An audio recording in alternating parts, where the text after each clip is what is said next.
कल का पाठ समझ में आ गया आप सबको? कर्मवाच्य, भाववाच्य, सकर्मक कर्मक धातुएं, सब सूत्र पीछे के पढ़े हुए थे, उनको आपने निकाल के देख लिया होगा। अभी वही प्रकरण चल रहा है जो हम पीछे पढ़ रहे थे। अगला सूत्र है आज का, आदिकर्मणिक्तः कर्तरि च। आदिकर्मणि सप्तमी का एक वचन, च कहाँ से है? पहले तः है, तः प्रथमा का एक वचन, कर्तरि सप्तमी का एक वचन, च अव्यय प्रथम।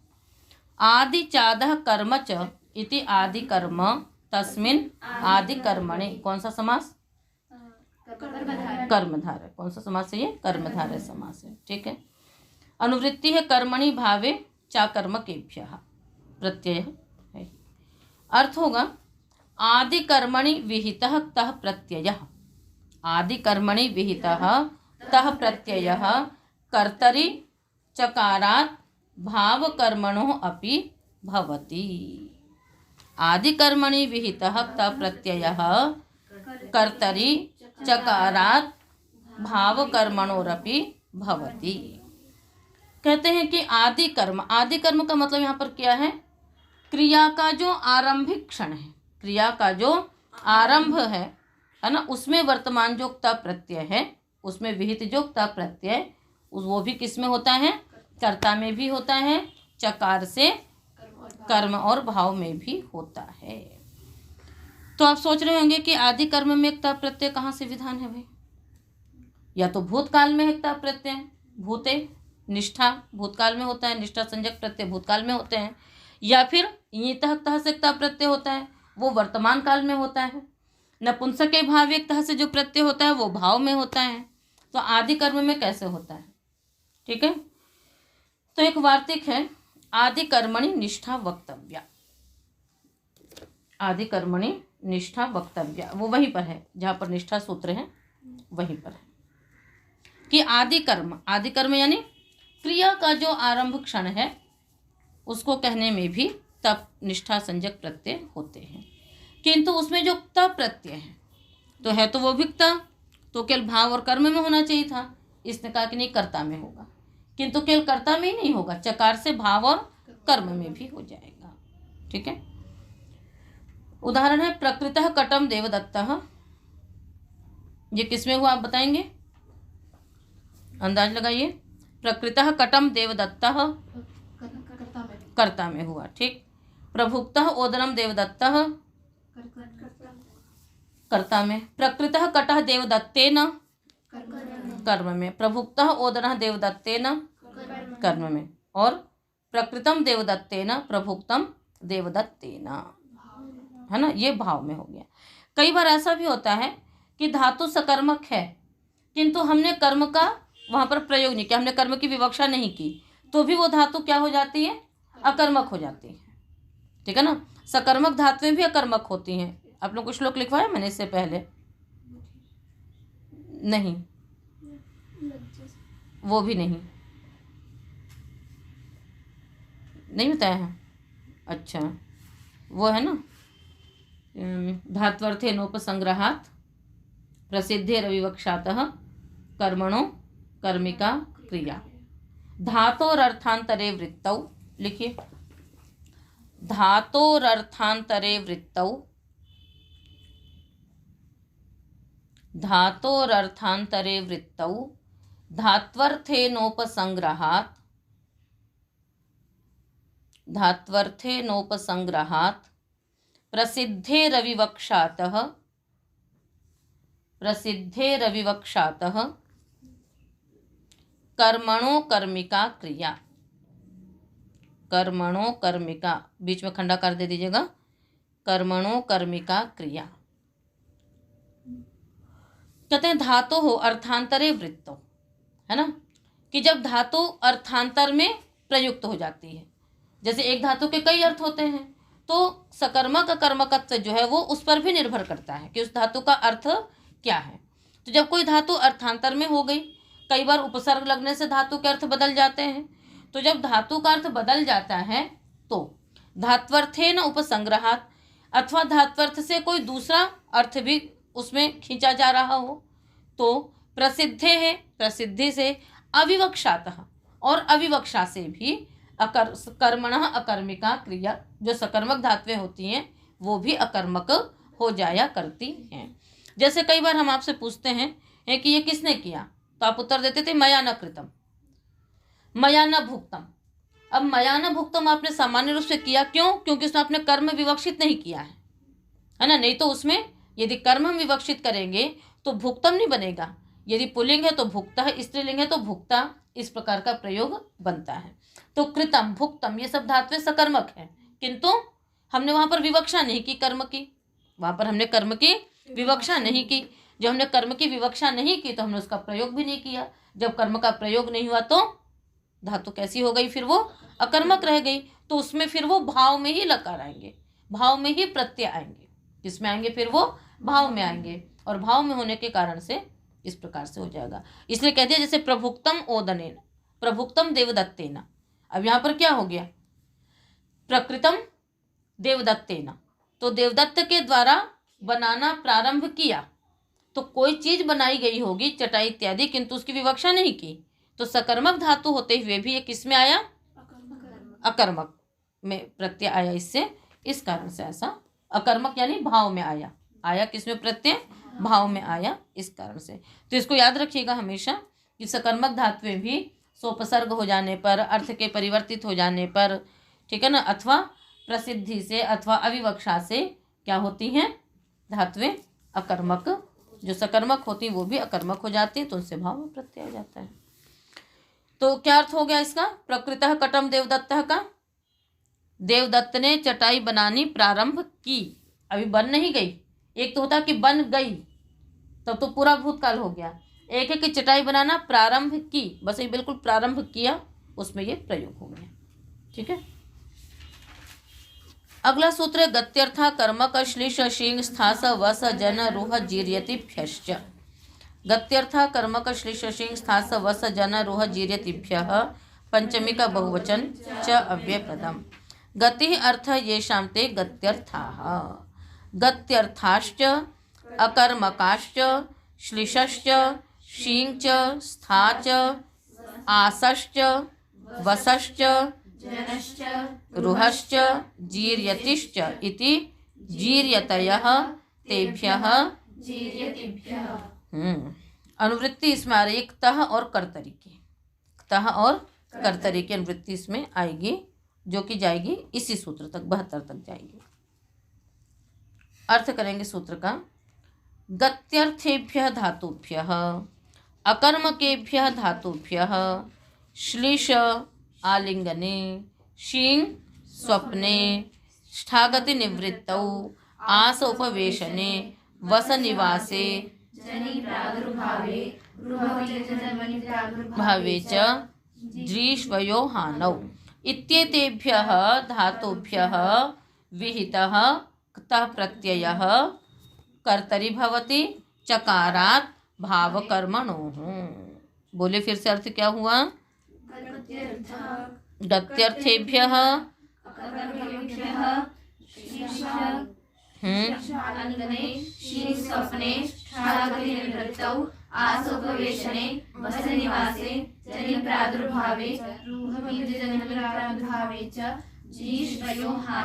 इत्येतेभ्यः धातुभ्यः विहितः यः क्तः प्रत्ययः सः चकारात् भावे कर्मणि च अथवा भाव कर्मणोः। गत्यर्थक धातुओं से, अकर्मक धातुओं से तथा श्लिश शींग स्था आस वस जन रूह जीर्यति, इन धातुओं से विहित जो क्ता प्रत्यय है वो कर्ता में होता है और चकार से भाव और कर्म में भी होता है। यानी इन धातुओं से जो क्ता प्रत्यय होगा वो सकर्मक है तो कर्ता और कर्म में, अकर्मक है तो कर्ता और भाव में होगा। और ये पहचान कैसे आएगी? वही जहाँ कर्ता में तृतीया, तो समझ लेना कर्म और भाव में लकार आया है। यदि कर्ता में प्रथमा तो लकार कर्ता में आया है। उदाहरण बनाएंगे हम लोग। गतः देवदत्तः ग्रामम, गतः देवदत्तेन ग्रामः, गतम देवदत्तेन। अविवक्षा कर दी हमने, कहाँ गया नहीं पता, ठीक है ना। तो गतः देवदत्तः ग्रामम किसमें हुआ? कर्ता। गतो देवदत्तेन ग्रामः कर्म, गतम देवदत्तेन भाव। और भी एक लीजिए गत्यर्थक है तो व्रजितः देवदत्तः ग्रामं, व्रजितो देवदत्तेन ग्रामः, व्रजितम देवदत्तेन व्रजगतौ। अकर्मक से ले लीजिए ग्लानो देवदत्तः ग्लानम देवदत्तेन, ग्लानो देवदत्तः ग्लानम देवदत्तेन, आसितो देवदत्तः देवदत्तेन। श्लिष उपश्लिष्टा कन्यां माता, उपश्लिष्टा कन्यां माता, माता ने कन्या का आलिंगन किया, कर्ता में हो गया। उपश्लिष्टा कन्या मात्रा, माता के द्वारा कन्या आलिंगित की गई, मात्रा में तृतीया हो गया। आगे देखो शींग उपशयितो गुरुम देवदत्तः, है ना, देवदत्त गुरु के पास सोया। और उपशयितः गुरु देवदत्तेन, देवदत्त के द्वारा गुरु के पास सोया गया, ऐसे प्रयोग करते हैं आप लोग। आज का उपासितो गुरुम देवदत्तः, उपासितः गुरु देवदत्तेन, उपासितम भवता। वस का क्या बनाओगे? वस धातु से त प्रत्यय करिए और क्या रूप बनेगा? वस धातु से त प्रत्यय करके क्या रूप बनेगा? हाँ हाँ बोलो बोलो। हाँ उषितः, और यदि अनुपसर्ग लगा देंगे तो अनुषितः। ठीक है, क्या हो गया? कैसे सिद्धि हुई? संप्रसारण हो जाएगा तो ओस हुआ, फिर साकुशा किससे होगा? एटागम भी हो जाएगा, ओस ईता। अच्छा अर्थ करिए, अर्थ करो ना। आदेश का है ना प्रत्यय का है। फिर शासी वसी घसी नाम च, उससे हो जाएगा। तो फिर क्या बन जाएगा? उष, और अनुपसर्ग लगा देंगे तो अनुषितः। ठीक है, तो अनुषिता का अर्थ क्या हो जाएगा? देवदत्त गुरु के पास रहा, अनुषितः गुरुम देवदत्तः। ठीक है ना, इसी प्रकार से बनेगा। और आगे क्या है? अनुषितः गुरु देवदत्तेन, देवदत्त के द्वारा गुरु के पास रहा गया। तो चीज वही कि देवदत्त गुरु के पास रहा, बस ये कि एक बार हमने उसको कर्म में किया, एक बार हमने उसको कर्ता में किया। अनुषितम भवता, है ना, आप रहे। जन अनुजातः पुत्रः कन्याम, है ना, पुत्र जो वो कन्या के पीछे उत्पन्न हुआ। पुत्रः कन्याम अनुजातः, पुत्र कन्या के पीछे से उत्पन्न, तो उसके बाद उत्पन्न हुआ। कर्म में बदल दो इसको, अनुजाता पुत्रेण कन्या, पुत्र जो कर्म था वो करता था, उसमें तृतीया हो गई। और अनुजातम पुत्रेण। रूह का आरूढ़ो वृक्षम देवदत्तः, देवदत्त वृक्ष पर चढ़ा। आरूढ़ा वृक्षः देवदत्तेन, देवदत्त वृक्ष पर चढ़ा, अर्थ वही है। आरूढ़म देवदत्तेन। अनुजीर्ण देवदत्तः वृषलम, देवदत्त ने वृषल को मार मार कर क्षीण कर दिया। वृषल मने वृषभ मने बैल, वृषल मने बैल नहीं।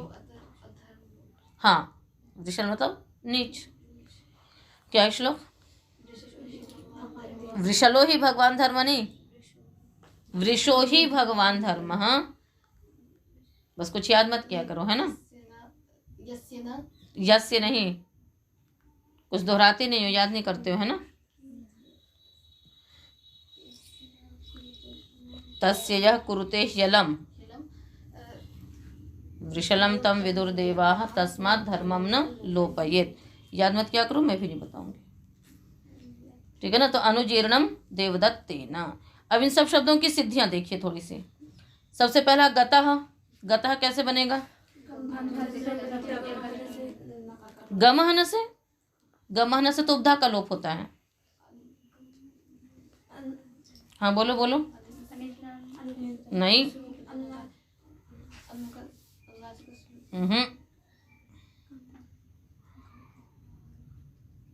अनुदात्तोपदेश वनति तनोत्यादीनाम अनुनासिक लोपो झलि किंगिति, उससे लोप होगा। तो क्या हो जाएगा? गत गतः। व्रजिता कैसे बन जाएगा? व्रजत एटागम होकर के व्रजितः। अगला उदाहरण क्या है? ग्लानः, ग्लानः कैसे बनेगा? ग्लई मलई हर्षक क्षय आदि चुप्त शिशिति सात्व त प्रत्यय ग्ला त, उसके बाद ता को ना किससे होगा यहाँ बताओ? रदाभ्याम लगेगा, रेफ दकार सूत्र है। फिर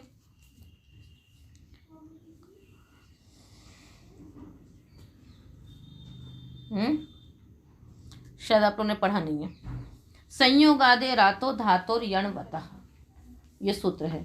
संयोगादे है यणवतः आकारांतेभ्यः धातुभ्यः, जो संयोगादि हो, यणवान हो और आकारांत हो, ऐसी धातु से उत्तर निष्ठा के तकार को भी नकारादेश होता है। संयोगादि है ग्ला, गला का संयोग है। यणवान है, यणवान माने य व र ल होना चाहिए, तो वो भी ल इसके अंतर्गत है। आकारांत भी है, तो ऐसी जो धातु होगी संयोगादि यणवान आकारांत धातु से तकार उत्तर निष्ठा के तकार को नकारादेश हो गया, तो क्या बन गया? ग्लान ग्लान। और उदाहरण देखते जाइए। आसितः में तो आसु उपवेशने धातु है, इटागम होकर के आसितः बन जाएगा। उपश्लिष्टा में क्या होगा? हाँ, यहाँ पर वो नहीं होता है, इटागम नहीं होता है, अनिर धातु है, तो एकाचुपनिष्ठ से निषेध हो जाएगा। तो श्लिष आगे त इष्ट नाष्टु से ष्टुत्व होकर के बन जाएगा श्लिष्ट। उपसर्ग लगा देंगे तो उपश्लिष्ट। शिंग स्वप्न से क्या होगा? शयितः। यहाँ गुण कैसे हो गया? निष्ठा शिंग स्विधि मिदिक स्विधि धृषः, है ना। तो इन धातुओं से परे जो निष्ठा उसको कित्वत नहीं होता है, इसलिए कित्वत न होने से गुण हो गया, ईटागम तो था ही, तो शयितः बन गया। और आगे क्या है? उपस्थितः। उपस्थितः में क्या होगा? उपस्थात। आपको ई कैसे हुआ? उपस्थितः द्यतिस्यति मास्थामित्तिकिति, उससे क्या हो गया? तकारादि कित पर रहते इत्व हो गया, तो उपस्थितः बन जाएगा। उपासितः में कुछ विशेष नहीं है, ठीक है। आगे अनुषितः की सिद्धि आपको बताई दी हमने।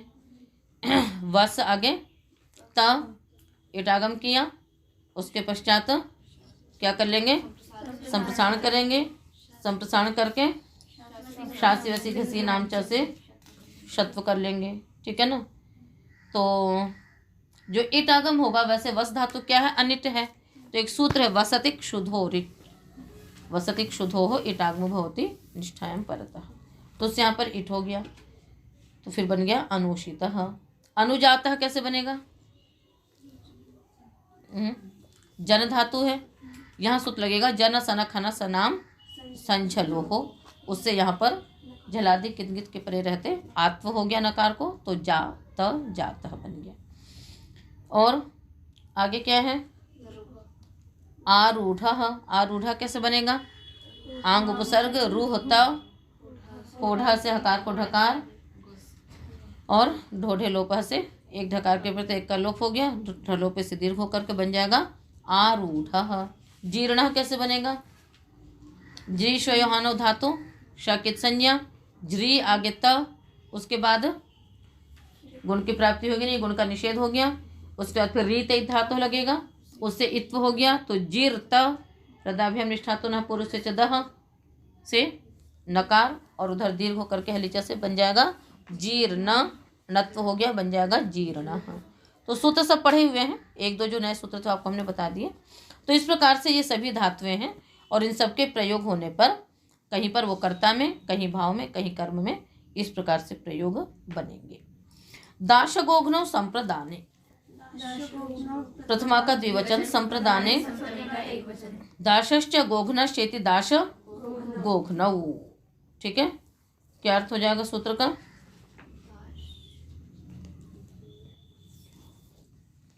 दाश गोघ्न इत्येतौ कृदन्तौ शब्दौ संप्रदाने कारके निपात्येते, ठीक है। दाश गोघ्न ये दोनों शब्द जो हैं वो संप्रदान कारक में निपातन किए जाते हैं। कृत संज्ञक थे, ये प्रत्यय भी आपको बता देंगे क्या हुआ है। तो कर्ता में होने चाहिए थे, किंतु ये कर्ता में न होकर के संप्रदान कारक में है, ठीक है। तो उदाहरण है दाशन्ति तस्मै इति दाशः, दाश्रिदाने धातु से पचाद्यच पचाद्यच समझते हो क्या होता है? नंदीग्रही पचादिभ्यो ल्युनिनचः सूत्र है। तो पचादी गण में विहित पठित जो धातुएं हैं उनसे क्या होता है? अच प्रत्यय होता है। किंतु धातु पाठ में पचादी गण नहीं है, धातु पाठ में पचादी गण नहीं है। तो ये पचादी जो है वो आकृति गण है। पचादी क्या है? आकृति गण है। और ये प्रायः सभी धातुओं से अच प्रत्यय कर देता है। जहां भी अच प्रत्यय देखते हैं उसको हम क्या कह देते हैं हम लोग? पचाद्यच। तो आकृति गण मतलब क्या होता है? उसके समान आकृति वाले जो भी शब्द होंगे वे सब उस गण के अंतर्गत माने जाते हैं। जैसे पचति इति पचः, वैसे ही दाशन्ते तस्मै इति दाशः। इसी प्रकार से बहुत सारे शब्द हम लोग सिद्ध कर लेते हैं। तो पहले तो आपने शब्द की सिद्धि की अभी केवल। गोघ्नः है, गाम घ्नन्ति यस्मै स गोघ्नः अतिथि।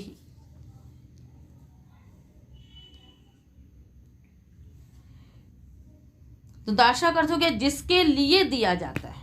कोई भी वस्तु किसी के लिए दी जाएगी वो क्या कहलाएगा? दाशः। ठीक है। दूसरा देखिए, गोघ्नः शब्द पे थोड़ा सा हम लोग विचार करेंगे। अभी आपके मन में भी आ रहा होगा कि गोघ्नः है ना, गाम घ्नन्ति यस्मै, गायों को मारते हैं जिसके लिए। आपको ऐसा ही अर्थ समझ में आ रहा होगा गोघ्नः अतिथि से। और फिर लगता है कि शायद प्राचीन समय में भी कुछ ऐसा होता है, पर ऐसी बात नहीं है। गाम का अर्थ यहाँ पर क्या है? दुग्धादिकम। गाम का अर्थ क्या हो गया? गाय से प्राप्त होने वाले जो दुग्ध इत्यादि, वह घ्नन्ति। घ्नन्ति का अर्थ यहाँ पर मारना नहीं है, अपितु हन धातु के दो अर्थ हैं। हन हिंसा, गत्यो हो। और गति के कितने अर्थ हैं? तीन। ज्ञान, गमन, प्राप्ति। तो गाम दुग्धादिकम घ्नन्ति प्राप्नुवन्ति यस्मै सह गोघ्नः अतिथि, है ना।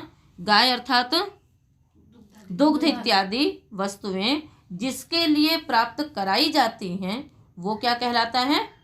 गोघ्नः अतिथि। ठीक है। अब आप यहाँ पर सोच रहे होंगे कि गाय का अर्थ यहाँ पर दुग्ध इत्यादि कैसे हो गया?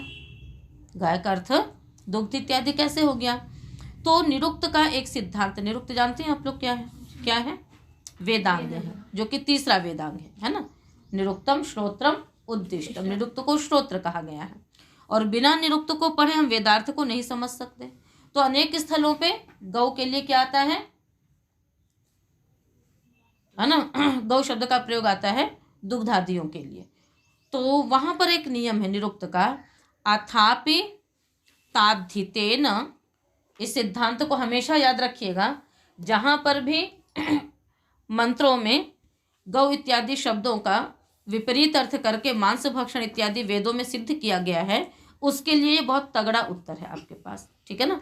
तो अथापि ताद्धितेन, लिखो, अथापि ताद्धितेन कृत्स्नवन् निगमाः भवन्ति।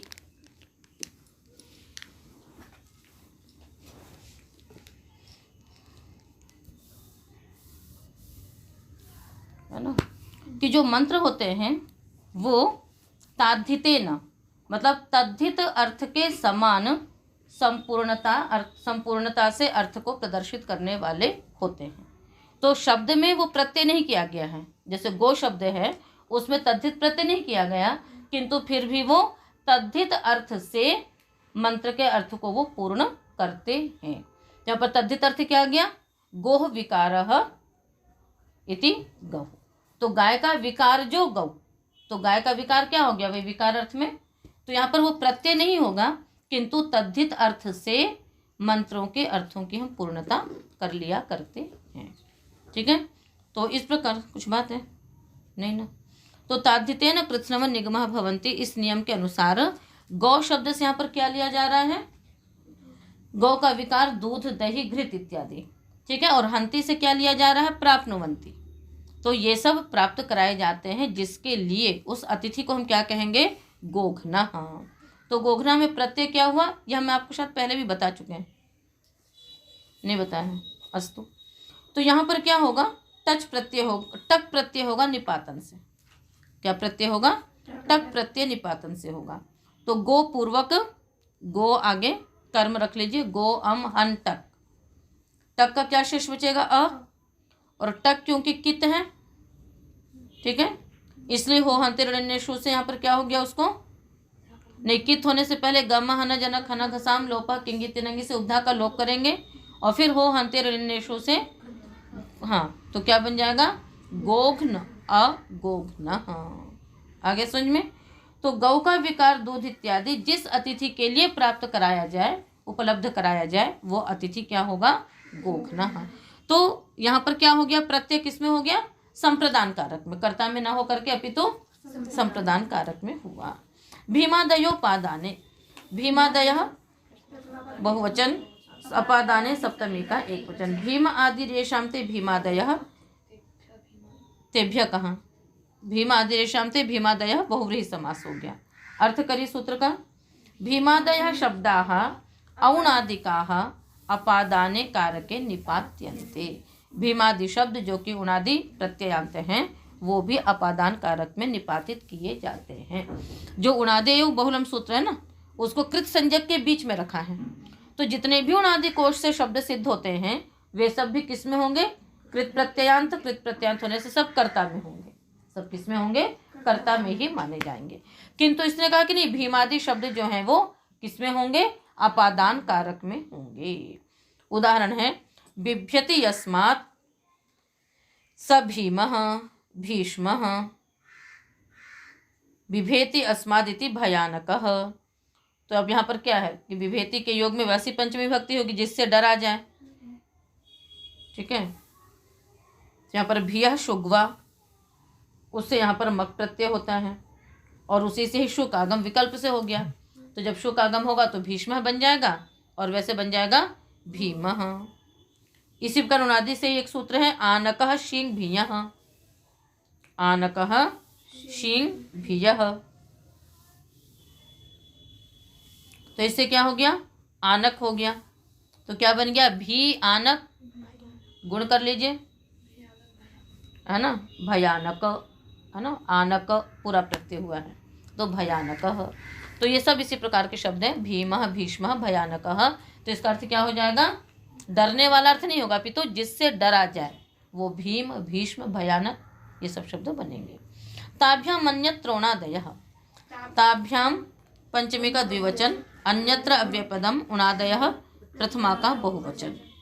उण आदि रेशाम ते उणादयः। अर्थ करेंगे सूत्र का।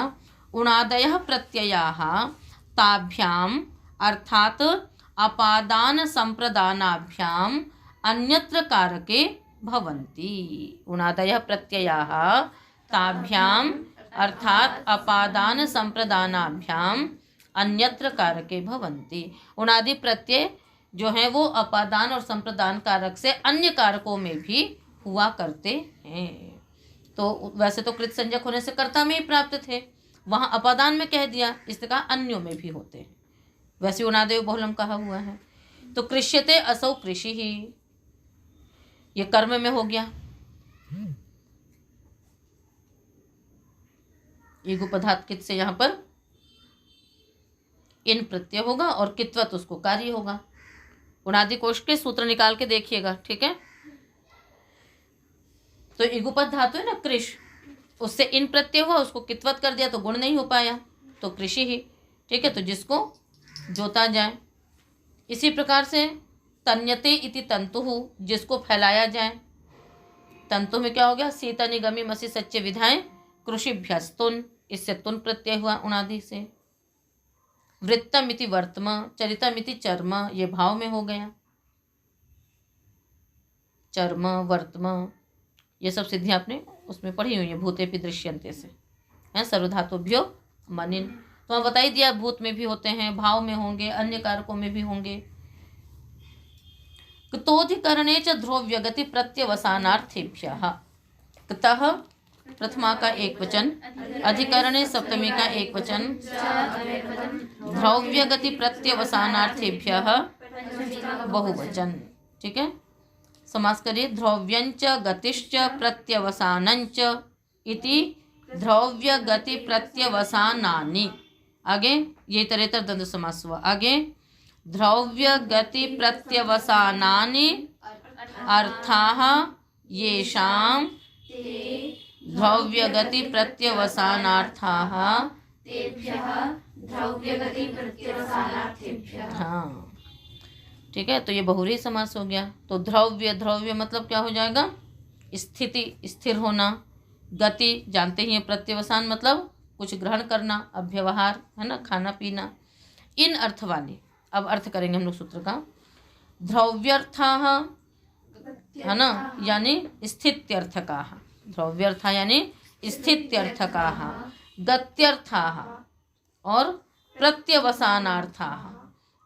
ठीक है, तो इसको पंचमी में कर दीजिए। ध्रव्यर्थेभ्यः, गत्यर्थेभ्यः, प्रत्यवसानार्थेभ्यः धातुभ्यः विहितः यः क्तः प्रत्ययः सः अधिकरणे कारके भवति। ठीक है ना। ध्रव्यर्थेभ्य अर्थात स्थित्यर्थक, ठीक है ना, और वो भी अकर्मक होंगी। गत्यर्थक तथा प्रत्यवसानार्थक। तो गत्यर्थक, प्रत्यवसानार्थक तो सकर्मक हैं, जो ध्रव्यर्थक हैं वो अकर्मक हैं। इनसे विहित जो क्ता प्रत्यय है वो अधिकरण कारक में होता है। ये सूत्र आप पहले भी पढ़ चुके हैं, सुन चुके हैं। ठीक है, उदाहरण बनाएंगे। कुछ याद आ रहा है? अकर्मक का अधिकरण में है और चकार भी है, तो चकारात भाव कर्म कर्तृषु। चकार से भाव कर्मकर्ता में भी होंगे। सकर्मक है तो कर्ता और कर्म में, अकर्मक है तो कर्ता और भाव में होंगे। उदाहरण देखिए। इदम एषाम आसितम, इदम एषाम स्थितम, ये आपका अधिकरण में हो गया। ये आपके बैठने का स्थान है, ये आपके बैठने का स्थान है। ध्रव्यर्थक हो गया, स्थिति अर्थ वाली होगी धातुएं।